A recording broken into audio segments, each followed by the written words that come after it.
मेरी नंद का नाम आफरीन था। मेरे भाई जुबैर की यह दूसरी बीवी थी। पहली बीवी मर गई तो भाई ने दूसरी शादी कर ली। आफरीन मेरे भाई से उम्र में काफ़ी छोटी थी। पहले भाभी से भाई के एक लड़का था जिसकी उम्र 7 साल थी। भाई की दूसरी शादी के बाद से सागर हमारे यहाँ आ गया था। जुबैर भाई की दूसरी शादी को अभी सिर्फ 12 महीने ही हुए थे। एक दिन भाई और भाभी मेरे घर आए और अपनी माँ यानी कि मेरी सास से बोले, माँ जी मैं कतर जाने की तैयारी में लगा हुआ हूँ।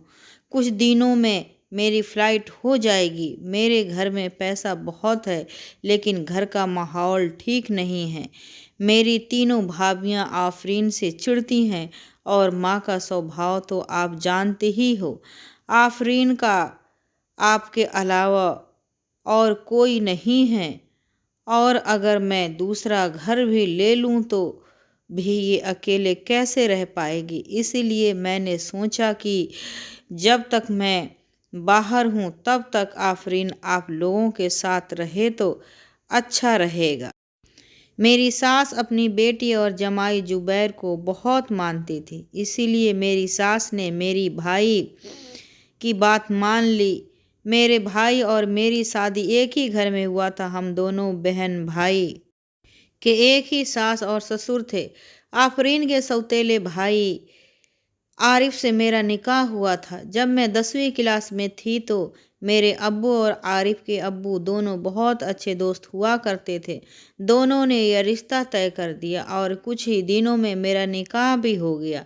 निकाह के 1 साल के भीतर ही आरिफ बीमार रहने लगा।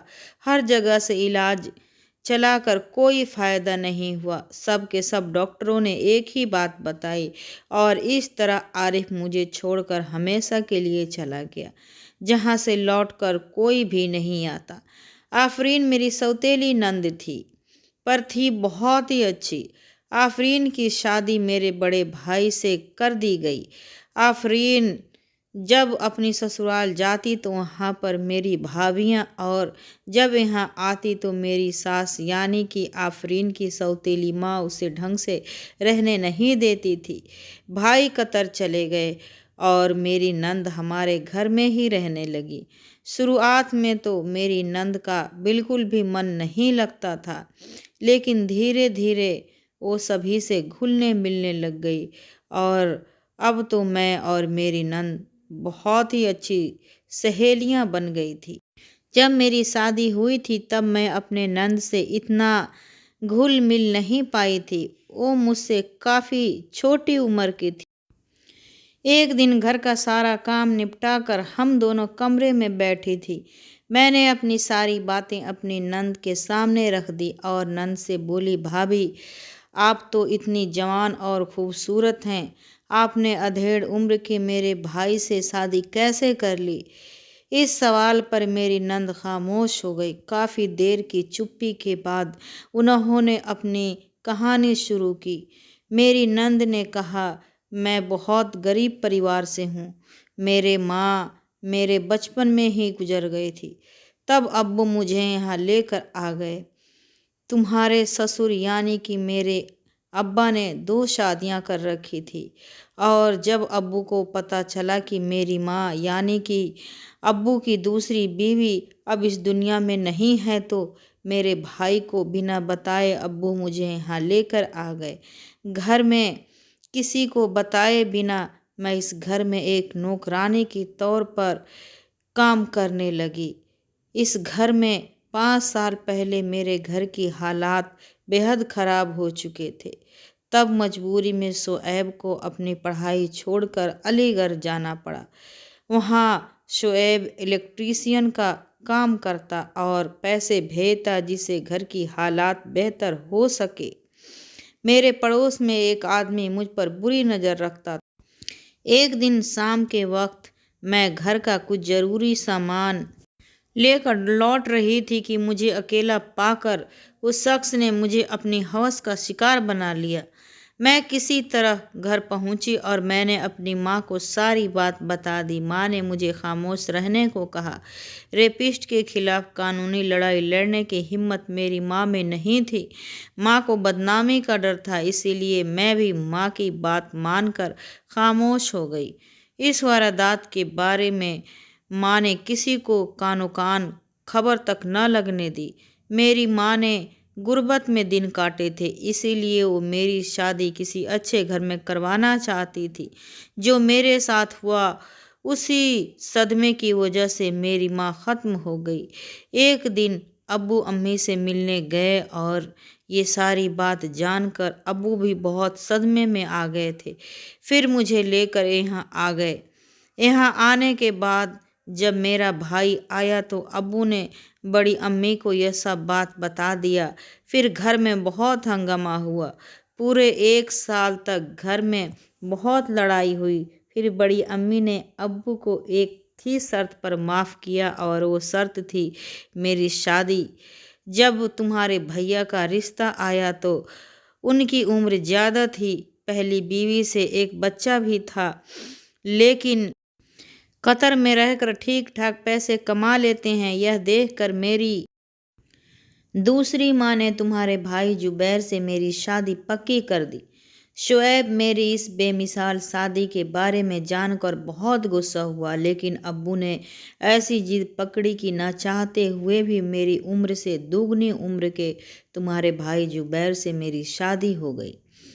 एक अच्छी सहेली होने के नाते मैंने अपने दिल की सारी बातें तुम्हें अपनी भाभी को बता दी और मेरी नंद ने भी मुझसे कुछ न छुपाई।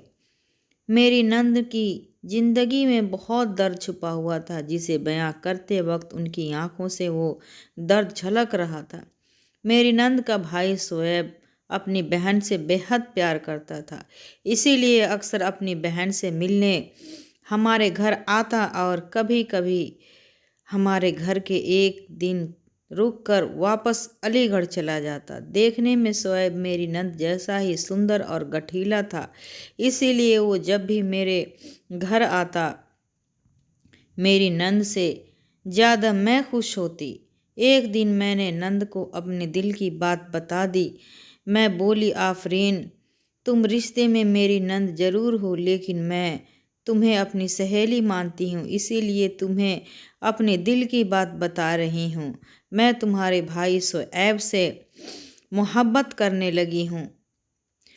आप अपने अब्बू से बात कर लीजिए, मेरी शादी शोएब से करवा दीजिए। आफरीन बोली, मोहब्बत के इंतहा जुदाई पर ख़त्म होती है भाभी, ये रिश्ता नहीं हो सकता, क्योंकि मेरी इतनी हैसियत नहीं कि मैं तुम्हारे भाई को इस बात के लिए राज़ी कर पाऊँ। वो मेरे भाई शोएब से बेहद चिढ़ते हैं। मेरी शादी के बाद अब तक दोनों में कोई बातचीत नहीं है, इसीलिए मैं जानती हूँ यह बात सुनते ही तुम्हारे भाई जुबैर मुझ पर भड़क उठेंगे। नंद के मुंह से यह सुनकर मैं नाउम्मीद जरूर हुई थी, लेकिन मेरी मोहब्बत कम नहीं हुई थी। शोएब से फ़ोन पर बातें शुरू हुई। मैं उनसे अपनी मोहब्बत का इजहार करना चाहती थी, लेकिन सही समय का इंतज़ार कर रही थी। मैं पिछले 5 सालों से विधवा थी। आफरीन का सौतेला भाई आरिफ से मेरा निकाह हुआ था। आरिफ को एक जानलेवा बीमारी थी, जिससे उसकी मौत हो गई। आरिफ की मौत के बाद मैं अकेली जिंदगी गुजार रही थी। घर में शोएब का आना जाना लगा रहता था। मैं भी जवान और बेहद खूबसूरत थी। मेरे भाइयों ने मुझे बहुत समझाया कि मैं अकेली कब तक रहूँगी, लेकिन मैं किसी की बात को नहीं मानी। मैं यही सोच कर जी रही थी कि आरिफ मुझे एक बार फिर मिलेगा। कच्ची उम्र का प्यार भी ऐसा ही होता है। मेरी उम्र भी 22 के आसपास थी। दोनों हम उम्र थे, इसीलिए दोनों में खूब पटने लगी। मैं भी अपने नंद के भाई शोएब को दिल दे बैठी थी, इसीलिए नावेद के साथ आफरीन को बढ़ती नज़दीकियों ने मुझे कोई एतराज़ नहीं था, लेकिन नावेद अपनी पढ़ाई पूरी कर चुका था। वो आफरीन से इश्क के चक्कर में अपनी जॉब भूल बैठा था। मुझे इस बात की चिंता थी। भाई का इकलौता लड़का सागर अपनी सौतेली माँ यानी कि मेरी नंद से चिढ़ता था। नावेद और आफरीन की नज़दीकियाँ उसे बिल्कुल पसंद नहीं थी। इसीलिए जब भी दुबई से भाई का फ़ोन आता, सागर अपनी सौतेली माँ की शिकायत अपने पापा से कर देता। और धीरे धीरे 1 साल बीत गए। भाई दुबई से लौट आए और आफरीन को अपने साथ रतनपुर ले गए। सागर हमारे यहाँ रहकर एक प्राइवेट स्कूल में पढ़ता था, लेकिन जब उसके स्कूल की छुट्टियां होती, वो कुछ दिनों के लिए अपने पापा के पास चला जाता। इस 1 साल में आफरीन मेरे घर में इतनी घुल मिल गई थी कि उनके बिना घर सूना सूना सा लगने लगा था। मैं अकेली हो गई थी। आफरीन थी तो घर में मन लगा रहता था। आफरीन के जाने के बाद से ही मैं उदास होने लगी थी। बल्कि मुझे ज़्यादा गमगीन तो मेरी सास का छोटा भतीजा नावेद था। उस पर आफरीन के इश्क का भूत बुरी तरह चढ़ चुका था। नावेद के मजनू की तरह दाढ़ी बढ़ा ली थी और दिन भर अपने कमरे में बंद रहने लगा था।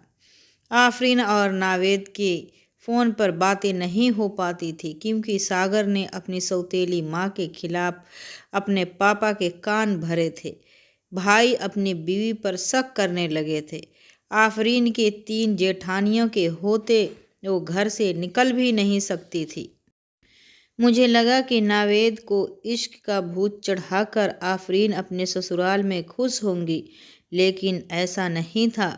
आग दोनों ओर बराबर लगी हुई थी। एक दिन भाई सागर से मिलने मेरे घर आए तो उन्होंने बताया कि आफरीन जब से यहाँ से गई है बीमार रहती है।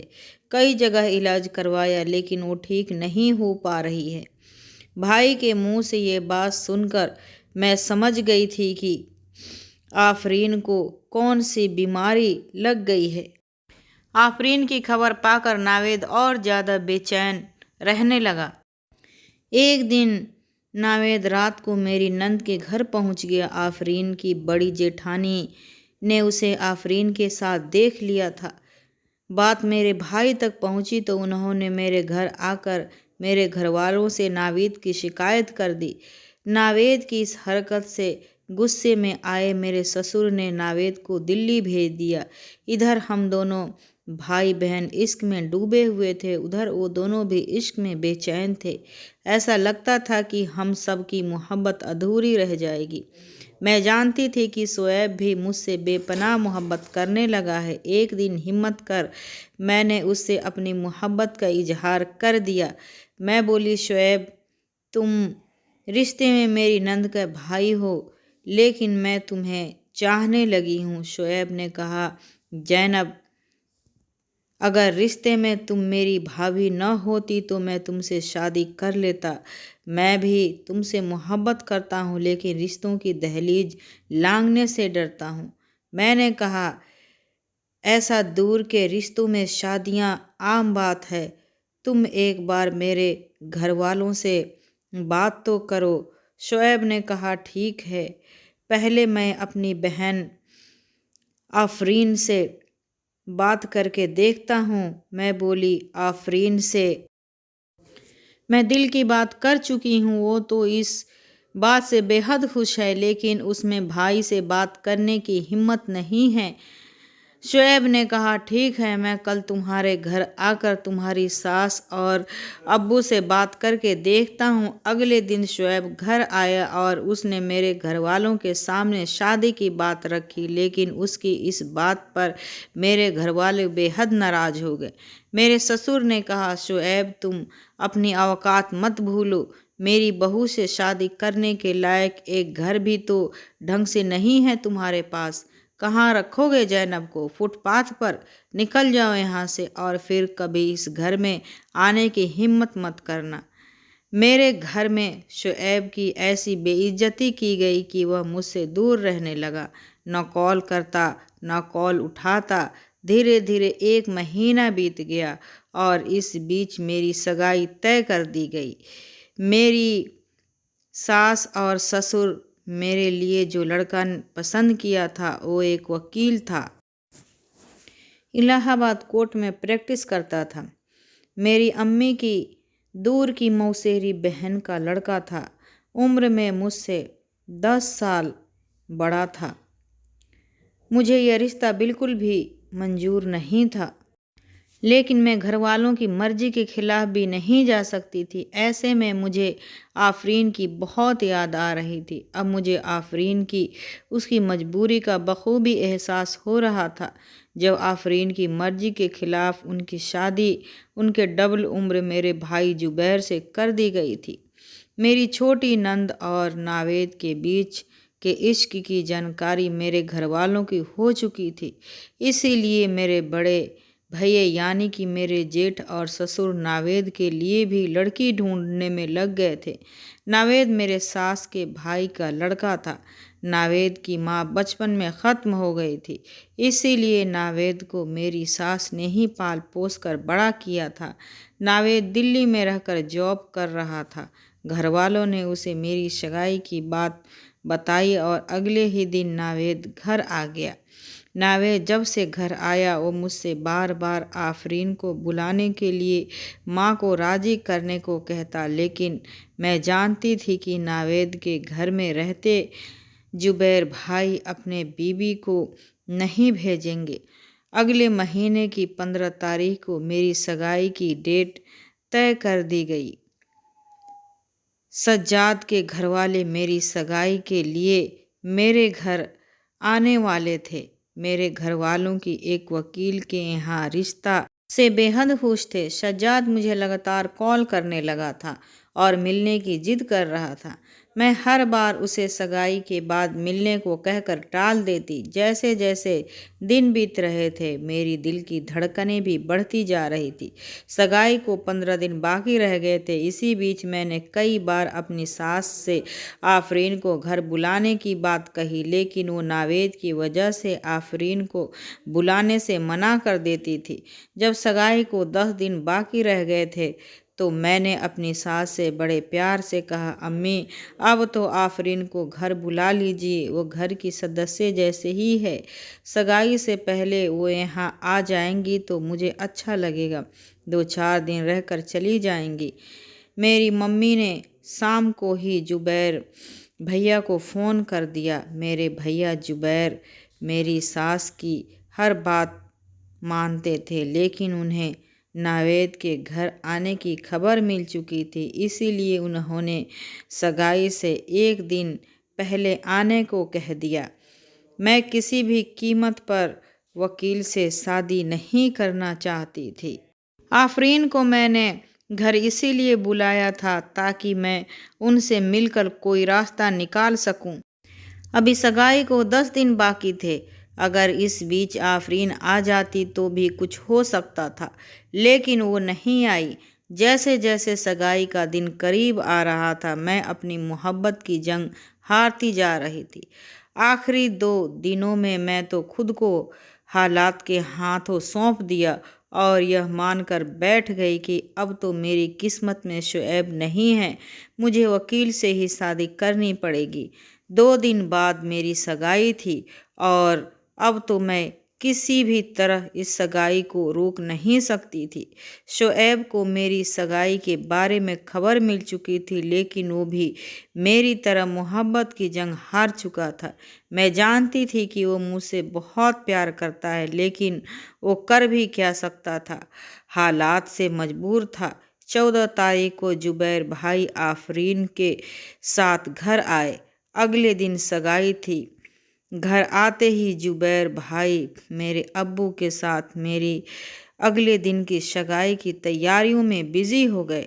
आफरीन मेरे घर की मेहमान नहीं थी, बल्कि वो इस घर की सदस्य ही थी, इसीलिए मेरे यहाँ आते ही उन्होंने किचन संभाल लिया और मैं आफरीन किचन में शाम के खाने की तैयारी में लग गए थे और मैंने आफरीन को अपनी सारी मुश्किलें बता दी। आफरीन मुझसे बोली, सुनो जैनब, कई बार हालात से समझौता करना ही पड़ता है।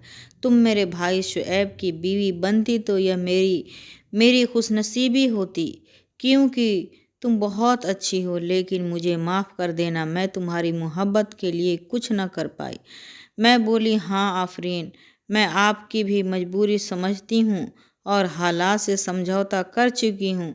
मेरी यह बात सुनकर मेरी नंद कुछ देर खामोश हो गई, फिर बोली, मुझे आज ही यह जानकारी मिली है कि सगाई रतनपुर में हो रही है। जानती हो, मेरा गांव वहीं है। तुम्हारे होने वाले दूल्हे की फ़ोटो हो मोबाइल में तो दिखाओ ज़रा, शायद मैं उसे पहचान जाऊं। मैंने फट से अपना मोबाइल निकाला और सज्जाद का फेसबुक प्रोफाइल खोलकर उसकी फ़ोटो आफरीन को आगे कर दिया। सज्जाद की एक एक बाद एक कई सारी फ़ोटो को आफरीन देखे जा रही थी और फिर अचानक वो अपना सर पकड़कर नीचे बैठ गई। आफरीन की इस हैरानी को देखकर मैंने आफरीन से पूछा, अरे क्या हुआ आफरीन, आपको लड़का उम्र में मुझसे बड़ा है, यह देखकर परेशान हो गई ना आप? आफरीन बोली, जैनब, तुम्हें अभी कुछ करना होगा वरना तुम बर्बाद हो जाओगी। यह वही सज्जाद है जिसने मेरा बलात्कार किया था। अब सर पकड़ करके बैठने की मेरी बारी थी। मैंने सारी बात जाकर माँ को बताई।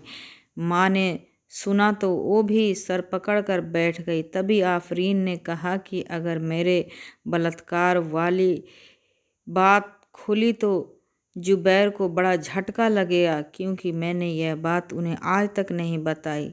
लेकिन मेरे मना करने के बावजूद सुबह तक यह बात मेरे अब्बू तक पहुंच गई। मेरे ससुर को लगा कि सगाई रुकवाने की खातिर यह मेरी चाल है। वो गुस्से में आग बबूला हो चुके थे। मेरे बड़े भैया यानी कि मेरे जेठ और मेरे भाई को भी सारी बात पता चल गई थी। भाई ने आफरीन से पूछा, अगर ऐसी कोई बात होती तो तुम्हारे साथ तो आज तक मुझे क्यों नहीं बताया? आफरीन बोली, ज़रूरत नहीं समझाता। उस वक्त मेरी माँ ने मुझे खामोश कर दिया था। मेरी ज़िंदगी सज्जाद ने बर्बाद की, लेकिन मैं जैनब की ज़िंदगी बर्बाद नहीं होने देना चाहती। मैं तुम्हारी बात पर कैसे यकीन करूं? हो सकता है यह शादी रुकवाने की खातिर तुमने सज्जाद के खिलाफ झूठी कहानी बनाई हो। सज्जाद को पहुंच जाने दीजिए, सब दूध का दूध और पानी का पानी हो जाएगा। सज्जाद के घर में पहुंचते ही आफरीन उसके सामने जाकर खड़ी हो गई। बोली, पहचानो मुझे। आफरीन को देखते ही सज्जाद के होश उड़ चुके थे। आफरीन ने कहा, अब तक तुमने ना जाने कितनी लड़कियों की ज़िंदगी तबाह किया होगा, लेकिन जैनब की ज़िंदगी मैं तुम्हारे हाथों बर्बाद नहीं होने दूंगी।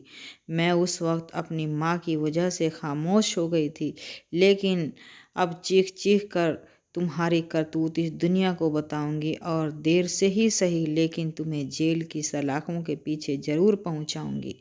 आफरीन की बात ख़त्म होते ही सज्जाद सबके सामने खड़ा हुआ और आफरीन के पैर पर पकड़कर उससे माफ़ी मांगने लगा। सज्जाद की माँ भी रोते हुए आफरीन से अपने बेटे को माफ़ कर देने की अपील करने लगी।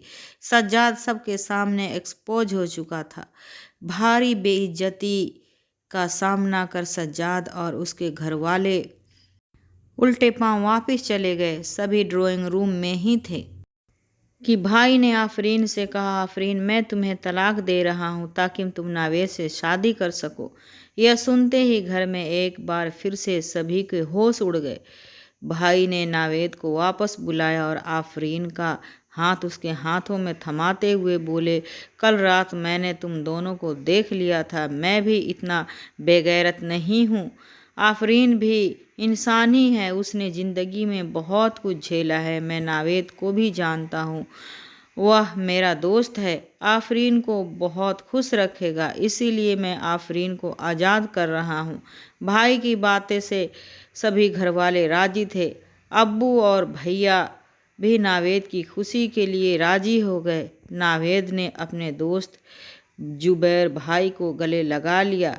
तभी मेरी नंद ने मेरे अब्बू के करीब गई और बोल पड़ी, आफरीन की शादी शुएब से हो। ज़ैनब यही चाहती थी, लेकिन आप दोनों की मर्जी के खिलाफ वो नहीं गई और आप लोगों की जिद पर अपनी मोहब्बत को कुर्बान करते हुए अपने से उम्र में बड़े सज्जाद से शादी को राजी हो गई। शुएब मेरा भाई है और आफरीन को मैं अपनी बहन की तरह मानती हूँ। आप लोगों से गुजारिश करूँगी कि आज ही के दिन दोनों की सगाई कर दी जाए। मैं अभी शुएब को फ़ोन कर उसे यहाँ बुला लेती हूँ। शाम तक घर में 2 सगाई एक साथ हुई। नावेद और भाभी, मैं और शुएब भाई ने यह शर्त रखी कि आफरीन निकाह के वक्त उनके घर से विदा होकर नावेद के यहाँ अपने ससुराल आएगी। मैं बहुत खुश थी। साथ जुबैर भाई को लेकर मेरा नज़रिया बिल्कुल बदल चुका था। वो अंदर से इतने अच्छे इंसान हो सकते हैं, मैंने कभी सोचा ही ना था।